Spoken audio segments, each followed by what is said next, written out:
Fáilte Orduithe go fáil mí Gaeilge. Welcome back to Let's Learn Irish. Level A1, topic 30. Rannóg Orduithe ginearálta ag díriú bheith Labhairt. Level A1, topic 13, section 5, general orders focusing on speaking. Agus lemúna, Orduithe ginearálta a thabhairt agus Orduithe a thabhairt sa teach. Giving general orders and giving orders in the house. Share, review. Rachamid share na bríochas se alanas. We'll go over the following verbs. Tosi, to start. Oscail, to open.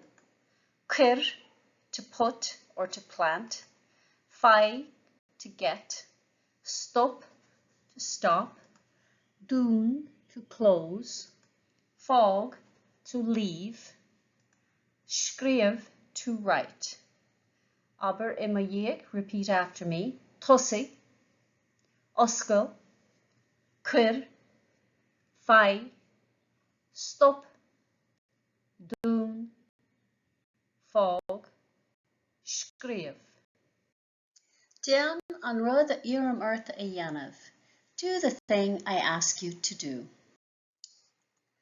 Oscailígí mhuir leabhar nótaí. Fáigígí pin. Tosaigí ag scríomh. Stopaigí ag scríomh. Fágaigí mhuir bín ar an mórd. Dúnaigí na leabhar nótaí. Cuirigí na leabhar nótaí ar ais I bhfuair málaí. Scríomh litir chúm. Orduithe ginearálta cleachta. So, general orders practice. Túir na orduithe do dhuine eile, mar hampla. Give the orders to somebody else. A thiafra, oscail do leabhar nótaí. A sheáin, oscail do leabhar nótaí. Túir ord don tisil garamach. Be careful of the vocative case. If you remember, when we are using the vocative case, we add a shevu and we slenderize some masculine names. A thiafra, oscail do leabhar nótaí. A sheáin, oscail do leabhar nótaí. So, practice. Éist go géir lam. Listen carefully to me. Ná seasaigí suas. Ná tosaigí ag scríomh. Ná dúnaigí mhuir leabhar. Ná fáigí pin. Ná thoscailígí mhuir leabhar. Ná héisteaigí liom. Éist go géir liom agus aber iad imagíag an uairse. So listen carefully to me and repeat them after me this time. Ná seasaigí suas. Ná tosaigí ag scríomh. Ná dúnaigí mhuir leabhar. Ná fáigígí pin. Ná thoscailígí mhuir leabhar. Ná héisteaigí liom. An diggin tú cad atá I gceist le ná. Do you understand what ná means? Cuirtear ná roimh bhríothra sa bhó orduithe chun an éireann uailteach a chruthú. Ná is placed before the verbs in the imperative mood to create the negative form. Ná seasaigí suas. Don't stand up. Ná héisteaigí liom. Don't listen to me. An gluiseann tú an tathrú a thagann ar bhríothra a thosaíonn le gotaí. Do you hear the change that happens to verbs that start with a vowel? Mar hampla, ná héisteaigí liom, ná habair é, ná thoscailígí an doras. Cuirtear H, roimh gotaí I nua ná sa bhó orduithe. A H is put before vowels in the imperative mood.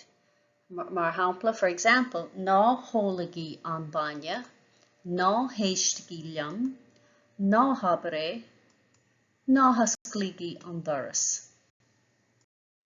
Anis aber am dhéag, and now repeat after me. Ná seasagaí suas, ná tosaigí ag scríobh, ná dúnagaí mhór leabhar, ná feagaí pín, ná hasclígaí mhór leabhar, ná héisteagaí liom, ná habaré, ná hasclígaí an doras, ná hólagaí an bainne, ná déan é sin. Dearfach, dioltach, positive, negative. This is a group activity, so if you're not working in a class situation or with a group, you can skip over this to the next activity. Tommy con cluiche immert, we're going to play a game. Dearfach, dioltach an tanama tá an gluiche. So positive, negative is the name of the game. Gluig an chéad duine amach ordú. The first person will call out an order. Más ordú dearfach é, gluig an duine héamh na láimhe clé ordú amach. So if it is a positive order, the person on the left will call out an order. Leannig an immert araig deisiil go dtí go mhuintir úsáid as ordú dioltach. So play will continue clockwise or to the right until a negative order is used. Gach uair a thugtar ordú dioltach a thróigh tro na himmertha. So each time a negative command is given, direction of play will change. Ní hachibh sibh na hórdatha a dhéanamh. You don't have to do the orders. Is í aim an cluiche ná go néisteach sibh leis na tróiricha agus go naithneoigh sibh ordatha dioltacha agus go naithróigh sibh tro an cluiche dá bhór. So the aim of the game is for you to listen to the instructions and recognize negative orders and change the direction of the game as a result.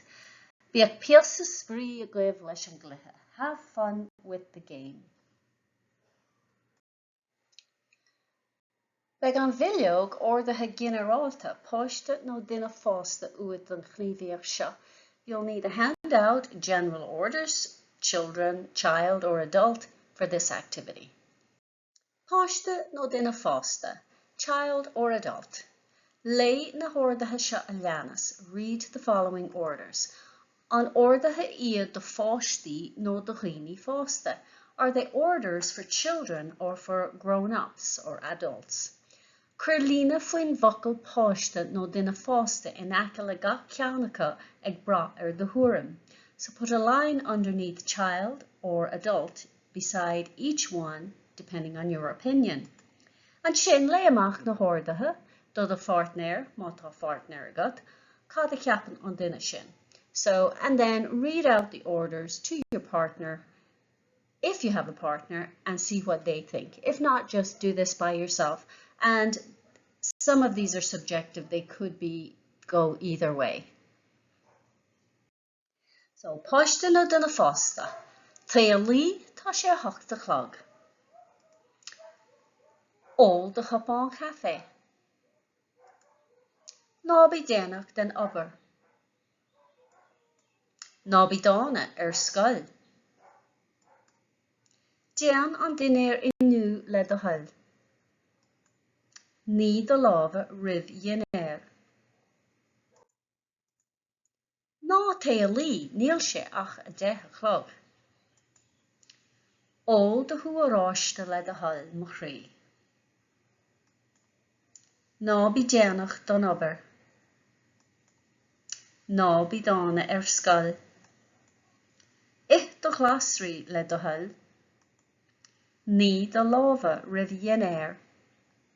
So, cad a cheapan tú? What do you think?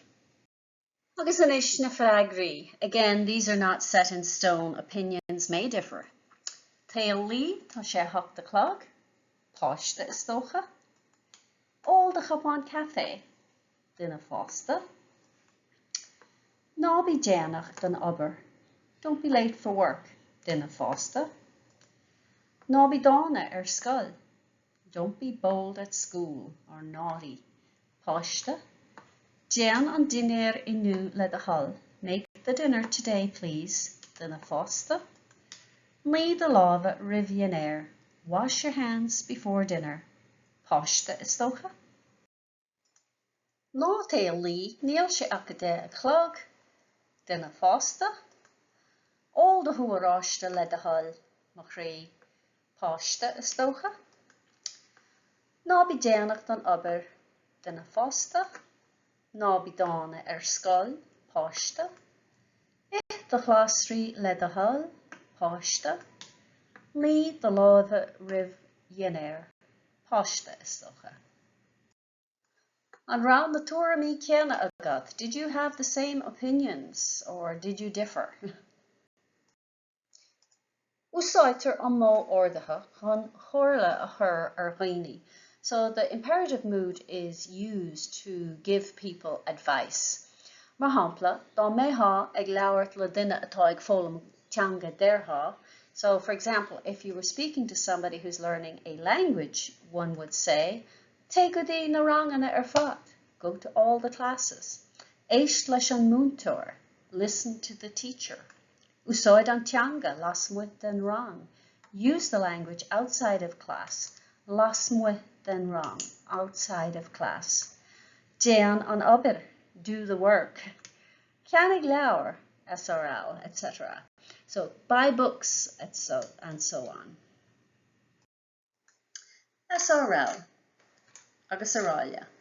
Chanig tú SRL ar an sláánán déarnach, agus thula tú uan cheanna. So you saw SRL on the last slide, and you've heard me use it before. Is giúrcháin do agus aráile. It's an abbreviation for agus aráile. SRL, agus aráile, saráile, saráile. Aráile is etc. Agus is abbreviated to is or apostrophe s. Agus aráile, and so on, or etc. So whenever you see that or hear that, agus aráile, it means etc. Comhairle, advice.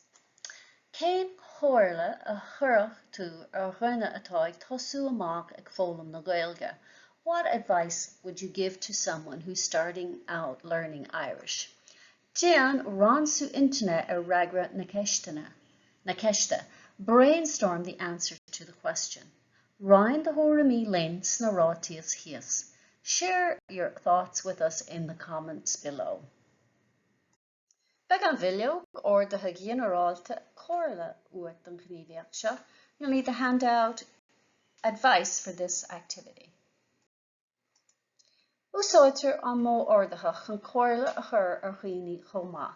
So we use the imperative mood to give people advice as well. Lé na habartí ar chlé agus an comhairle ar dheis. Read the sentences on the left and the advice on the right. Déan iireacht an comhairle cheart a bheith seo leis na habartí cuí. Make an effort to match the advice, the correct advice, with the appropriate sentences. Duine a bhfuil flu air, someone who has the flu. Duine atá ag fólam Spáinische, someone learning Spanish. Duine atá ag dul ar saoire, someone going on vacation. Duine atá ag súil le páiste, somebody who's expecting a child, who's pregnant, ag súil le páiste. Duine a bhfuil an slaideán air, somebody who has a cold. Duine atá ag fólam Gaeilge, somebody learning Irish. Duine atá ag dul go héireann, somebody going to Ireland. Agus duine atá ag fólam Frankische, and somebody learning French. Agus inis an comhairle, and now the advice, Ca hat a gréine, wear a sun hat. Tó go bogé, take it easy. Tó go bogé, take it easy. Úsáid an teanga go minic, use the language often. Fan sa labba, stay in bed. Ca ní I báras, spend a month in Paris. Ceannig coat the báistí, buy a raincoat. Té go dtí an dochtúr, go to the doctor. Éist le radio na lithe, listen to radio na lithe. Agus an éis na freagraí, and now the answers. Duine a bhfuil an fliú air, fan sa labha. Duine táig fólam Spáinische, úsáid an teanga go minic. Duine atá ag dal siúra, cha hat a gréine. Agus duine atá ag súil le páiste, tó go bogé. Duine a bhfuil an sláidán air, té go dtí an dochtúr. Duine atá ag fólam Gaeilge, éist le radio na lithe. Duine atá ag dal go héireann, ceannig coat the báistí. Agus duine atá ag fólam Frankische, cha ní I báras. Ag an bhfuileog, cúis agus cóirla uat an gníomhaíoch seo, you'll need the handout, cause and advice for this activity. Cúis agus cóirla. An milleog Orduithe ginearálta cad atá ort tá greile. So on the handout, general orders, what's wrong with you? There's a grid. Sa greile tá píosa cóirla éagsúla. So in the grid, there are different pieces of advice. Tá an column cúis glán. So the cúis column is empty. Tucha cúis suas ar an slánán. So a cause will come up on the slide or on the screen. And sin begar cóirla chuí a bheasáil leis an ngearán chuí. So then you will need to match the correct advice with the appropriate complaint. Scríomh síos an cúis a cheapan tú a éireann don cóirla chuí. So write down the cause that you think is appropriate for the appropriate advice. Agus siahiad na cúisna, and here are the causes. Tá thabhairt orm. Tám ag fólam Gaeilge agus níl sé ro éasca.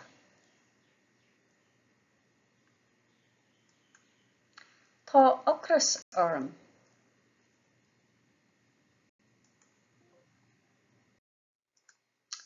Tám ag fólam scileanna riamhaireachta agus tá sí deachar. Tá an déanach. Tá tinnis féacala orm. A thuirtigh mé mo chrum. Tá an fuór. Tá casachtach orm. Tá an tiirseach. So if you need to pause the video and complete that activity, do so and then come back. Anish, déan tlach the córa beag a chama. And now practice having a little conversation. We'll use the activity we just completed to do this. Mar hampla, for example, cad atá ort, what's wrong with you? Tá an déanach. Té go dtí an féachlór, go to the dentist. So, question, what's wrong? Give the cause of or the complaint, and then what is the piece of advice that you would give? Agus anish na freagraí, and now the answers, and these are in the form of mini conversations. Cad atá ort, tá thabhairt orm, ó glunne isce. Cad atá ort, tá an tiirseach. Sí síos. Cad atá ort, tá ocras orm. Dinnéir mór. Cad atá ort, tám ag fólam Gaeilge agus níl sé ro éasca. Féach ar tídí cethair. Cad atá ort, a thuirtigh mé mo chrum. Té go dtí an dochtúr. Cad atá ort, Tá ag fólam scileanna riomhaireachta agus tá sé deachtar. Ceannig riomhra. Cad atá ort? Tá tinnis féacala orm. Té go dtí an féaclóir. Cad atá ort? Tá an déanach brostig ort. Cad atá ort? Tá casaptach orm. Fan sa labba. Cad atá ort? Tá im fuair. Cach gansaí. Déan clachta na cóiráite a léamh amach os ord, so practice reading the conversations out loud on your own. Orduithe sa teach, orders in the house. So, tar an seo, come here, tar an seo. Tar isteach, come in, or come inside, tar isteach. Té isteach sa histin, go into the kitchen. Té isteach sa histin. Té suas, no té sias thaire, go up or go downstairs. Té suas thaire, té sias thaire. Moch an solas, moch an telefish. Turn off the light, turn off the television. Moch an solas, moch an telefish. Oscail an doras, oscail an inneog, oscail an cofra. Open the door, open the window, open the cupboard. Oscail an doras, oscail an inneog, oscail an cofra. Dún an doras, dún an inneog, dún an cofra. Close the door, close the window, close the cupboard. Cuir an solas siúl. Turn on the light. Cuir an solas siúl. Anish, aber imiel, repeat after me. Tar an seo. Tar an seo. Tar isteach. Tar isteach. Té isteach sa histin. Té isteach sa histin. Té suas thaire. Té sias thaire. Moch an solas. Moch an telefish. Moch an solas. Moch an telefish. Oscail an doras.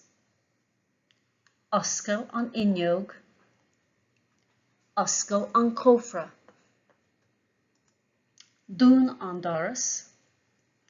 Dún an inneog.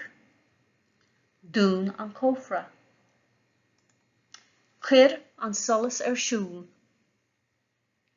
Cuir an solas siúl. Agus inish, lay amach os Orduithe, and now read them out loud.